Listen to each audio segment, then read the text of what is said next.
Vietnam's recent economic success is one of Asia's unique cases of a one-party communist system that has overseen one of Southeast Asia's most dynamic capitalist economies. This paradox, where a socialist government promotes market-driven policies, traces its roots to the Doi Moi renovation reforms of 1986, a critical shift from central planning to a market-oriented economy. Under the leadership of the Communist Party of Vietnam, CPV, the country has transformed into an export-oriented hub while maintaining tight political control. But just how exactly did that pan out? Well, let's start from the very beginning.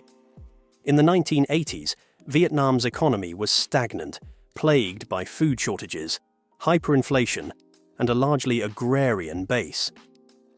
Faced with economic collapse, the CPV introduced Doi Moi in 1986 to spur growth by integrating market mechanisms into the socialist framework. The reforms initially focused on agriculture, lifting Vietnam from a chronic food shortage to one of the world's leading rice exporters.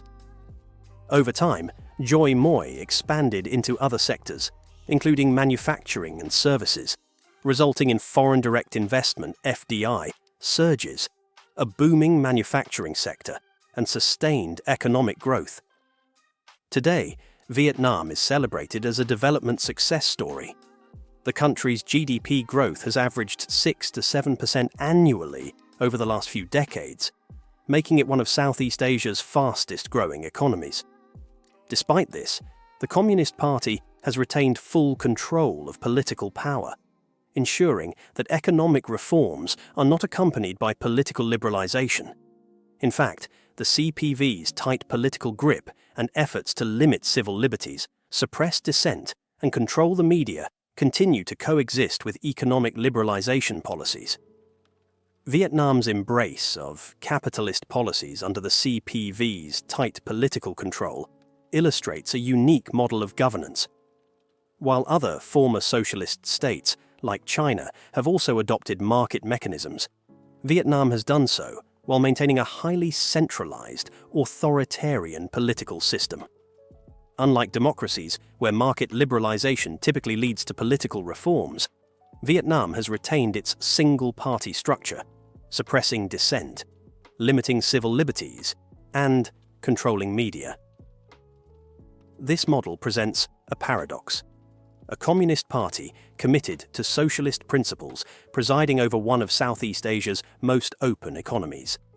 The CPV's commitment to socialism, as outlined by its leaders, such as General Secretary Nguyen Phu Trong, emphasizes the building of a socialist-oriented market economy that bypasses capitalism's evils while integrating its productive aspects. This approach blends economic pragmatism with socialist ideals, portraying market liberalization as a necessary tool for achieving national prosperity while preserving the party's control. Vietnam's economic success under this system has been used by the CPV to justify its continued monopoly on power. The party often emphasizes that economic growth and poverty reduction have only been possible due to its leadership. This link between economic success and political control ensures that the CPV remains central to all aspects of Vietnam's development. The CPV plays a central role in orchestrating and controlling Vietnam's market reforms. Since Doi Moi, the party has directed economic policy by opening up key industries to foreign investment while maintaining control over strategic sectors like banking, telecommunications, and energy. State-owned enterprises, SOEs, remain instrumental in the CPV's strategy, as they dominate critical sectors such as telecommunications, finance, and power. Despite significant reforms, SOEs still account for 28.8% of the country's capital and play a central role in strategic national industries. The state's role in economic management is characterized by a form of state capitalism, where the state retains control of key sectors while promoting private sector growth in others. This model has allowed Vietnam to become an attractive destination for foreign investors, who benefit from the country's low labor costs, strategic location, and favorable trade agreements. However, the CPV has ensured that while the economy opens up to foreign and domestic private investors, political control remains firmly in the hands of the state.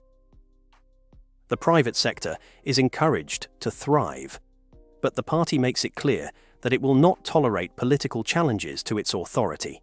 Vietnam's economic liberalization has been driven by several key factors, including trade liberalization, FDI, and the restructuring of SOES. The country's accession to the World Trade Organization, WTO, in 2007 marked a significant milestone in its integration into the global economy.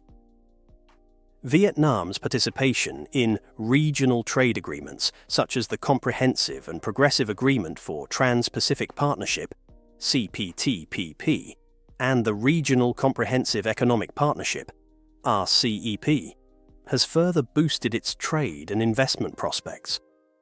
Foreign investment has been a key driver of Vietnam's economic transformation. The country has become a manufacturing hub for global companies, particularly in sectors such as electronics, textiles, and footwear. The influx of FDI has created millions of jobs, contributed to infrastructure development, and boosted exports. Vietnam's export-driven growth model has enabled it to achieve sustained economic expansion, with exports accounting for over 90% of GDP in recent years.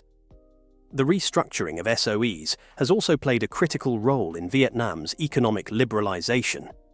While SOEs continue to dominate key sectors, the government has implemented a series of reforms aimed at improving their efficiency and competitiveness.